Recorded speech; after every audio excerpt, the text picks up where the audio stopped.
Good evening, this is BrassTacks. I'm Zakir Jacob. There's been yet another dastardly killing of a Kashmiri Hindu right in Shopian. This is not the first time and God forbid it is unlikely to be the last. Sunil Kumar was just an agricultural labourer, a field hand who was working in an orchard when he was picked out.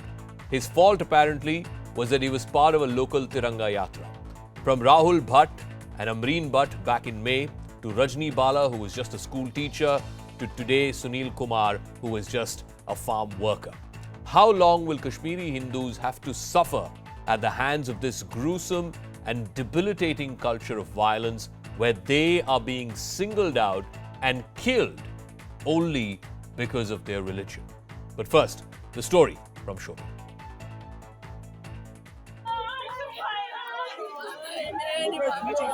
The valley of death strikes again as terrorists target Hindus in Kashmir. The latest victim is Sunil Kumar. He and his brother Pintu were shot at by terrorists in an apple orchard in Shopian. Sunil died at the spot while Pintu is battling for his life. दो militant आगे उन्होंने पहले उनसे नाम पूछा और उसके बाद उन पर फायरिंग की है। AK-47 से गोलियां चलाई जिससे जो सुनील कुमार है शदीद तौर पर जख्मी हो गया और वो दम तोड़ बैठा और बाद में जो है पिंटू कुमार को यहाँ से जो डिस्ट्रिक्ट हॉस्पिटल शुक्रान है वहाँ रेफर किया गया है। Sunil is the sixth Hindu minority in the valley to be killed in the last 4 months. 5 बेटी है, 5 बेटे छोटा है। ओ वो यहाँ है, वो तो बेचारा बाग में काम करता है, वहाँ यहाँ क्या करेगा वो seater. Government employee Rahul Bhatt was gunned down inside his office in Budgam on the 12th of May. On the 31st of May, Rajni Bala, a teacher, was shot dead at a school in Kulgam. On 2nd of June, a terrorist walked into a bank in broad daylight in Kulgam in South Kashmir and opened fire, killing Vijay Kumar, an employee at the bank. And now it's Sunil Kumar. Make no mistake, these are not random killings. Rahul, Rajni, Vijay and Sunil were all targeted by terrorists because they were from the Hindu community. We are unnecessarily, trapped between these two forces on both sides of us, and we become a scapegoat. We are fodders in the hands of terrorists. ये बिल्कुल शर्मनाक बात है कि अभी भी कश्मीरी पंडितों के साथ वही अत्याचार हो रहा है। मतलब कश्मीरी पंडित क्या, वहाँ पर तो अपने ही लोगों को मार रहे हैं। जो भी हिंदुस्तान के साथ खड़ा है उसको वो मार रहे हैं। Lashkar-e-Toiba offshoot Kashmir Freedom Fighters has claimed responsibility for Sunil's killing. Pakistan wants bloodbath in Kashmir. Pakistan wants to turn Kashmir into graveyards. On ground, the fear and anger among Hindu minorities is boiling over. They don't want to become another statistic in the valley of death. So can the government wipe out terror from Kashmir once and for all? All right, can terror be wiped out once and for all? Nalin Kohli, BJP national spokesperson on the debate this evening. Ifra Jan, spokesperson of the National Conference Party. Shashi Kant is former DGP of Punjab. Alok Bansal, director of India Foundation, and Amit Raina, spokesperson of Roots in Kashmir. Let me start with Nalin Kohli. Can we at least now accept, Nalin, that all is not well in the valley? From Rahul Bhatt back in May, Amreen Bhatt, and then Rajni Bala, today Sunil Kumar, simply being killed for their religion, simply being killed because they were Hindu, in what seems to be something that started off way back in 89-90. The ethnic cleansing of Kashmiri Pandits out of the valley that happened, that seems to be continuing trickle by trickle even today. That these people have died only and only because they happen to be at the wrong place at the wrong time and they happen to be Hindus. So, Zaka, well, the straight answer first is that of course it's targeting killings and there's no doubt about it. And they are being picked out, as in the last few cases, for being Kashmiri Pandits and Hindus. Those who are also not Kashmiri Pandits who are working in the valley. And that's a clear change of strategy, and the strategy has to be read in the larger context. The first is, I must start at the top by saying that each such targeted killing is not just a pain that family feels, but we too feel it. Because after all, this is a clear strategy and it's a nefarious design.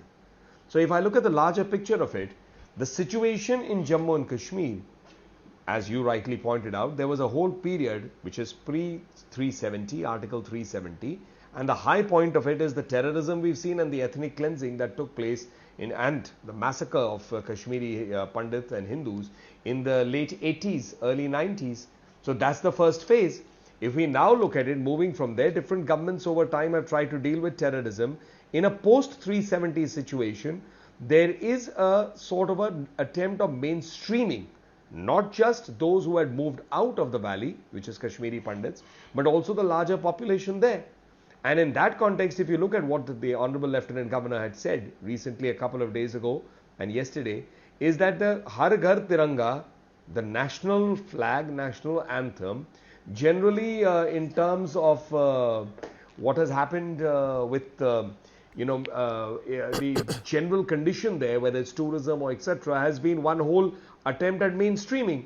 But Pakistan and Pakistan supported terrorists and groups there, I will put the blame also on people in Jammu and Kashmir, certain political and vested interests. They would like to see this to be seen in the context of terrorism has not ended fully, whereas they will ignore the larger picture, and at the same time they will ignore that each one of the perpetrators has been eliminated thereafter. No, so there is a concern for the Kashmiri Hindus who are being targeted. The other side is equally of concern that there is a narrative to be built up as if this is the same situation as earlier, which it is not. No, let me ask Ifra Jan. The point is the Kashmiri Pandit community, or more than 90% of them, had to flee way back in the 1990s, late 80s, early 90s, because of the ethnic cleansing that happened. Now, over the last 6 months or so, with these repeated targeted killings, and I don't want to go through the names again and again, isn't it clear, Ifra Jan, that there needs to be, and this is not just confined to government or security agencies, that Kashmiri society needs to rise above and say that if we are known for a certain syncretic culture, what is syncretic about killing a Rahul Bhatt or a Sunil Kumar just because they happen to have a Kumar or a Bhatt as their surname? You see, wherever minorities are targeted, anywhere, whether it's Uttar Pradesh, whether it's a Dalit boy in Rajasthan yesterday, or whether it's in Gujarat today, where Bilkis Banu's rapists are actually allowed to walk out with sweets being distributed, everywhere the majority needs to stand with the minority. It's as true in Kashmir as it is true in any part of the world or any part of India for that matter. But let's come to the point. The Kashmiri society has not voted for these terrorists. So to lay the blame on a normal Kashmiri who's going on with his life, he has not voted for this person. Interestingly, when you look at the numbers, actually, ever since Kashmiri Pandits started to get targeted, around 24 Kashmiri Pandits have been targeted. And I think thrice more than that, which is thrice the number, Kashmiri Muslims have been targeted. So nobody in Jammu and Kashmir at this point, under the BJP government's security apparatus, is safe. Whether it's a Kashmiri Pandit, whether it's a Kashmiri Muslim, whether it's a Kashmiri Sikh, or even those migrant laborers who would actually come from outside. That is point one. No, but Ifra Jan, can I? What I'm asking you is a larger question. One second. It's a larger question of. A larger question of there seems to be a certain mentality, there seems to be a certain ideology which has taken root in Kashmir that, oh, these are all outsiders, we need to chase them out, we need to cleanse them out. And I don't see even, and I'm sorry to say this, I don't see even mainstream political parties going beyond, of course, you'll put up tweets of condemnation, maybe spokespersons will have statements to make. But beyond that, I'm sorry to say, even mainstream Kashmiri political parties are only paying lip service. I think your understanding of Kashmiri politics is extremely lacking. And I'll tell you why. When it comes to Kashmiri political parties, especially the National Conference has lost around 6,000 of its workers, including sitting MLAs, sitting ministers, to similar terror acts. We have survived, the National Conference has survived more than 10,000 deadly attacks. One of our leaders actually had 20 of his PSOs killed. It's just a small example. So anybody who says, oh, National Conference is not exactly doing, or it's not sympathetic, actually understands nothing about Kashmir and actually believes the BJP propaganda. I feel very sorry. Nalin, respond, and then I'll go to the other guests after that. Yeah, quickly. Not very complicated. That's a script, and she's entitled to. I mean, she's a spokesperson of a political party. She has a commentary and a script to stick to. But let's get down to the basic BrassTacks, and I'll challenge this to Ifra on Open TV.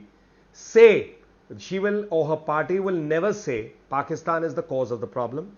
They will never criticize the terrorists. They will not criticize the organizations like JKLF and the others that have been. 1 minute, don't interrupt me, ma'am. Don't interrupt me, ma'am. I heard you. Ifra, 1 second. I'll give you a chance to respond. I'll give you a chance to respond. Let him finish, please. One at a time. One at a time.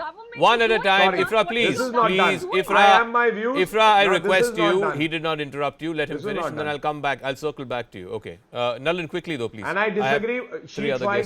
She tried to start a political thing by dragging Gujarat into this. So I'm going to damn well take it up straight and take the challenge up. So I'm saying, I challenge the National Conference to stand up there, and their leader says that I'd rather have China come into Jammu Kashmir and free us and give us back 370. This is the stand of their senior leader, Dr. Farooq Abdullah. Stand up and say that Burhan Wani was a terrorist. Stand up and say that you condemn the terrorists, you condemn the organizations that propagated terrorism like the JKLF. Stand up and say Pakistan is the problem, that we as Indian citizens are one, and we consider Pakistan to be the problem, not the party that you should be talking to in that sense. Yeah. Okay. Now Ifra respond, after which I need to go to the three other guests who are patiently waiting. Yeah. Ifra, quick response. Yes. Yeah. Pakistan is absolutely the problem, and National Conference says this because it's lost thousands of workers to terrorism, and BJP government has been an absolute failure on ground because they've been governing Jammu and Kashmir for last 10 years. Their security apparatus has been one hell of a failure, and they need to resign because they clearly cannot protect the lives of people of Jammu and Kashmir. Okay. I want to go to the other guests, please. With your permission, let me now move on to the others, please. Nalin and Ifra, 1 second. Otherwise, it's been 10 minutes. It's been 10 minutes since the debate began. I want to go to Amit Raina, Alok Bansal, and Mr. Shashikant. Amit Raina, you and your family had to leave in the early 1990s because of this pogrom that was happening. Now, the data that's been shared by the government as recently as July the 20th in Parliament on the number of, the killings, as it were, or the number of killings coming down, what has been shared was that in 2022, only 135 in 2022, 135 terrorists have been eliminated. In 2021, 105. In 2020, 154. In terms of the post-Article 370 revocation, the number of civilians has come down, the number of civilians killed has come down from 406 down to 128. But is this any relief or any succor for people like Sunil Kumar and his family who was killed today? Is the reality on ground borne by the numbers that's been put out by the government? See, the reality is in numbers itself, and reality is what Ifrajan said right now. You tried your best to ask her, request her to get the Kashmiri community stand up and condemn. She refused. What did her party do when Akbar Lone, the sitting MLA in the assembly, went and said Pakistan Zindabad? They awarded him the ticket from North Kashmir and sitting MP from National Conference in today's parliament. So that is the way they behave. So you expecting the mainstream regional parties of Jammu and Kashmir to condemn terrorism is never going to happen. That they are the reason that what Kashmir is in today, and subsequently the Bharatiya Janata Party is the reason that Kashmiri Pandits are getting killed today. Now you look at the number. You are saying 120 people have been killed, out of which 22 are Kashmiri Hindus. Then there are migrant laborers, and then there are other people. Now, Kashmiri Pandit population in Kashmir is 0.1%. And the percentage of killing of Kashmiri Pandits is around 25%. That's a huge number. It tells you how Kashmiri Pandits are being targeted and being killed. And this is happening because after you abrogated Article 370, you took a historic step You went and refused to acknowledge the problem. The reason you abrogated Article 370, the reason you abrogated Article 370 was that Kashmir was fighting against jihad. Kashmir was fighting against Ghazwa Hind philosophy of Pakistan. You went and cloaked it as development issue. Then that is one reason. So you did not fight jihad as jihad needs to be fought. Then you went and brought ego issues in the safety and security of Kashmiri Hindus. When Rahul Bhatt was killed, when Rajni Bala was killed, when Deepak Chand was killed, when Supinder Kaur was killed, you knew that Kashmiri Pandits and Hindus are soft targets. So instead of moving them to safer places, instead of relocating them to Jammu, till you get your act together in Kashmir, you went and said, no, they are going to stay here because you needed Kashmiri Pandits to show to the world that things are normal in Kashmir when they are not. And we continue to lose lives in Kashmir because of this egoness. Now, today, Kashmiri Pandit Sangharsh Samiti, just 10 seconds. Kashmiri Pandit Sangharsh Samiti, an organization which has been active in the valley for the last 32 years, the President Sanjay Tikku did not leave valley even when he had threat last year. He was provided security. He has seen worse of the times. Today appealed to the community saying we are no more safe. So it tells you the mindset of the community which is in valley today. If you cannot So let me ask Alok Bansal and then after that Shashikant. Alok Bansal, I also want to refer to one gentleman, Makhanlal Bindru, ML Bindru, was running a pharmacy shop in downtown Srinagar. He stayed back for 32 years after the ethnic cleansing that happened in the 1990s. He was shot dead by assailants in broad daylight. He chose to stay back, did not leave Kashmir. Then there was Rahul Bhatt, a government employee, shot inside a government village office, a tehsil office. He was a clerk there. And now Sunil Kumar, who was a farm laborer working in an orchard. These are all people who, if they chose, could have gone away from the valley in the 1990s when the pogrom was happening, but they chose to stay there. What message does it send out to those people who chose to stay there to keep up the syncretic culture, to keep up the fact that Kashmir cannot be allowed to slip into the abyss and that it is, Jannat on earth, as it were? The question then is, what sort of message does this send out to those people who stayed back, and what sort of message does this send out as far as the national security question is concerned, that you have a smaller neighbor like Pakistan, which has been waging this low-cost warfare for the last 30, 40 years, and while we are able to control it in fits and starts, we're simply not able to put an end to it. See, we need to be very clear. There is truth in what all my predecessors have said to some extent. There is no doubt that the number of Kashmiri Muslims who have been killed is 3 times that of Kashmiri Pandits. But what Mr. Kaul said is the truth. That in terms of percentages, it's far many more Kashmiri Pandits who have been assassinated than others. And this actually brings me to a question that when you kill one individual, far more number of people are scared. Now, by killing one individual in Shopian, you have sent a message to all the Kashmiri Pandits who were thinking of coming back to look after their orchards or their property, that they are not safe. Now, what can the government do? Government is providing security, because whatever reports I have received from Shopian was that these people had a posse of 5 security personnel who had been provided to look after them. Unfortunately, for whatever reason, when they went out, the security entourage was not with them, and that's been killed. Now, how to provide security to Kashmiri Pandits? One way is, of course, as Mr. Kaul says, relocate them to Jammu. But then if you relocate them and they remain relocated for a long period of time, their attachment, their linkages with their traditional land will actually disappear. To my mind, I think we need to set up new urban conglomerates in Kashmir Valley, and which it very much needed, actually. We need to set up fresh urban settlements where these Kashmiri Pandits could be settled, where you could have cantonments, where you could have government offices, where you can have government officials colonies, you can have ex-servicemen colonies. All these may be brought in. To my mind, Jammu and Kashmir today needs newer urban settlements, which is required. As far as Pakistan is concerned, Pakistan will continue to push cross-border terrorism, because Pakistan does not want normalcy to return to Jammu and Kashmir. Because if normalcy returns to Jammu and Kashmir, the whole agenda of Pakistan gets defeated. Now, we are doing a good job. We are eliminating a large number of terrorists at the line of control and at international borders. But you can never be sure of 100% success. Some odd person will sneak in.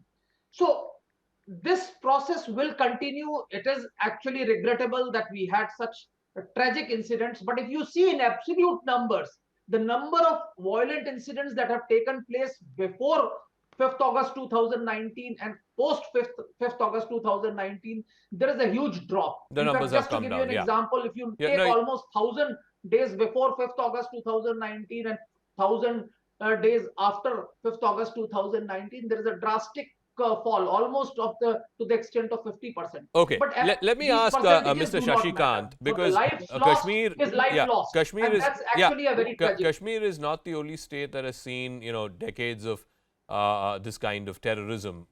We saw that in Punjab as well. But something changed in Punjab in the late 80s, early 90s. Of course, there was policing. It was best exemplified by Mr. KPS Gill. But it was not just policing. It was about how Punjabi society came forth and said that we can't have any more part in this. We can't be seen as this anarchist society that is demanding a separate state or demanding a separate this thing. It was not just about the policing tactics. Of course, they played a very important part.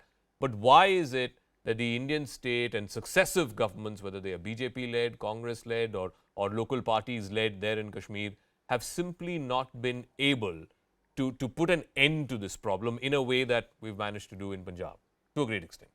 Yeah, I'll just make some highlights from instead of going in for big direction. The topic here is, I think, the targeted killings in Kashmir. Then I'll come to Punjab also. 24 targeted killings. And it is obvious, more than obvious, that Pakistani hand is there. And there has been a change of strategy from the militants, but I'm sorry for militants, I'll call them terrorists. They are hardcore terrorists, nothing else. They certainly learned their lesson from whatever had happened in Punjab. One of the main reasons why terrorists could be neutralized and the situation could be controlled in Punjab was that they stopped harassing, killing, raping, looting a Sikh population because they were getting alienated. This is what exactly is going on in Kashmir. The lady out here said that number of supporters of one political party or the other, they were killed. And now they're shifting it on to Kashmiri Pandits, the KPs. And to make the matter worse, you see that earlier these terrorists, they were working overground. Now mostly they are working underground. Get into an office, get information, kill someone, go to a shop, kill someone.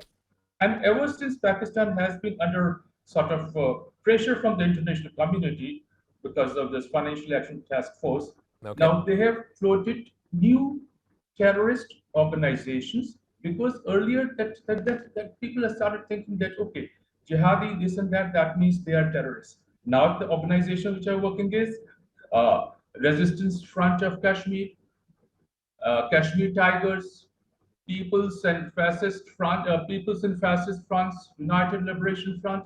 The entire strategy is changed. Now, if you look at the killings, recent killings, yes, certain Muslims, certain Kashmiris, Muslim Kashmiri Muslims, they have been killed. But now again, the target is basically on whatever had happened in 89 and 90.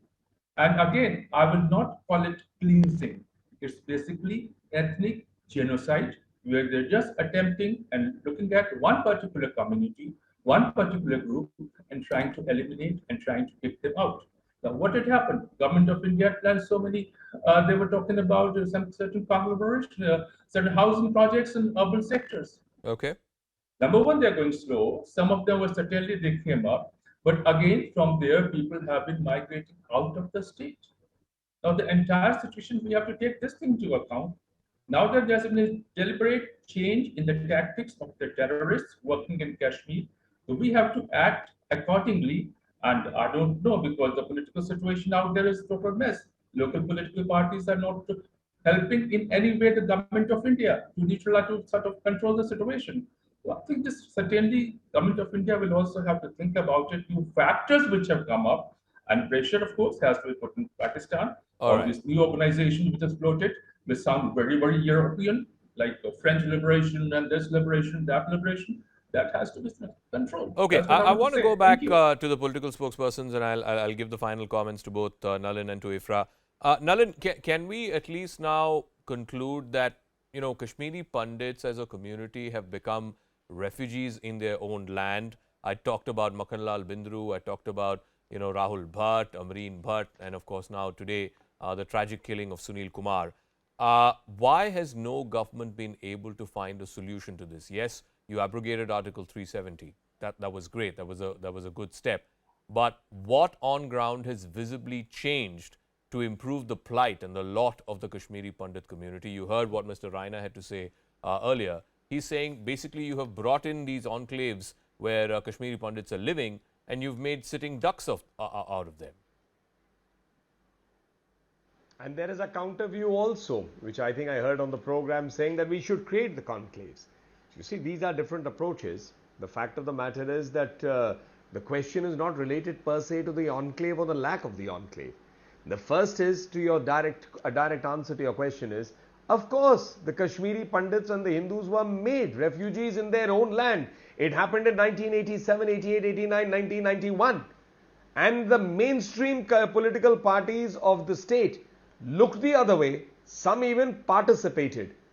They even helped those who propagated this violence, genocide and the shifting out, they helped them even legitimize them in society. So that's one part of the story. The second is today, has things changed? Of course, it's changed. That there is a problem is reality.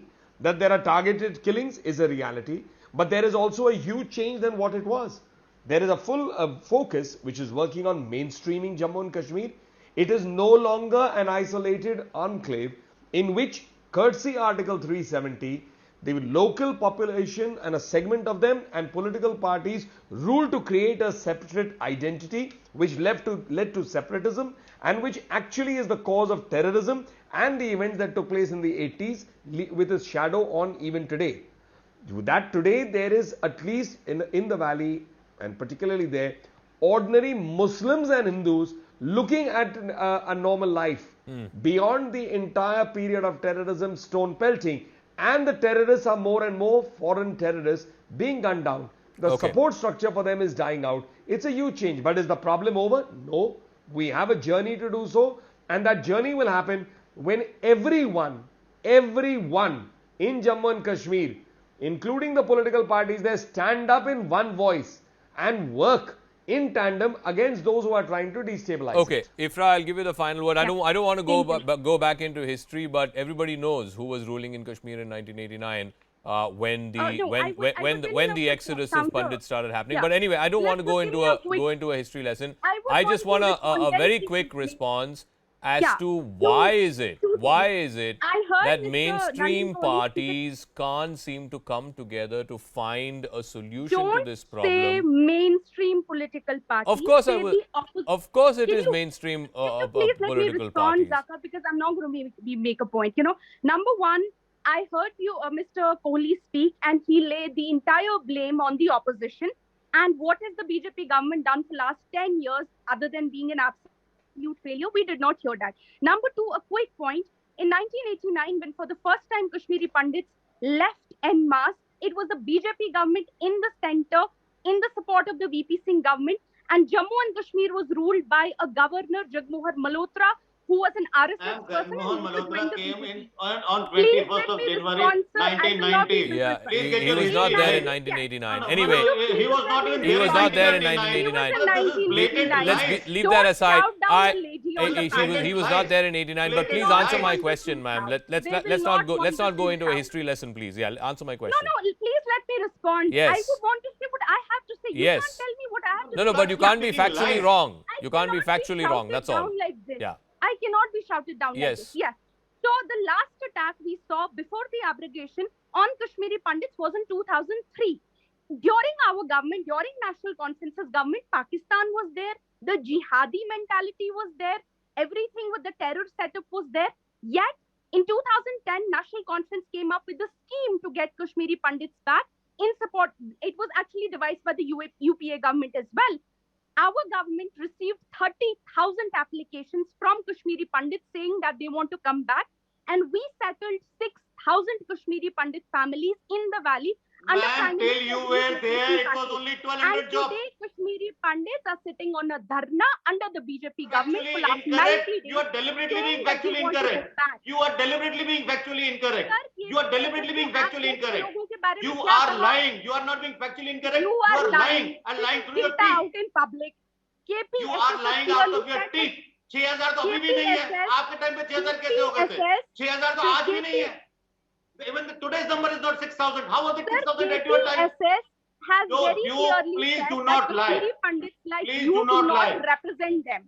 KPSS, Kashmiri Pandit community, has clearly said that Kashmiri Pandits like you, who speak on behalf of the BJP, do not represent them. Yes, जो and that is why yes, Okay. it is no more safe. I have to end the debate. I want to leave it. I want to leave this thought for our viewers. Thank you to Nalin, to Ifra Jan, to Amit Raina, Alok Bansal, and of course Mr. Shashikant. I'll leave with this thought that at the end of the day, the basic requirement of any civil society, any civilized society, is security. That you should be confident, you should be free to be able to live, work, go about your daily chores, as it were, without the fear that you are going to be singled out in a market or a government office or a farm just because your surname happens to be a Kumar or a Bhatt. And that is what has been happening to Kashmiri Hindus and Kashmiri Pandits over the last 6 months or so. It is a sad retelling, if you will. Not quite in the scale that we saw in the late 80s and early 90s, but clearly, if people are being targeted for their faith, then that is something that we really, it is abhorrent to the idea of a civilized society. We hope that the state, the government is able to make more efforts to try and curb this or nip this in the bud.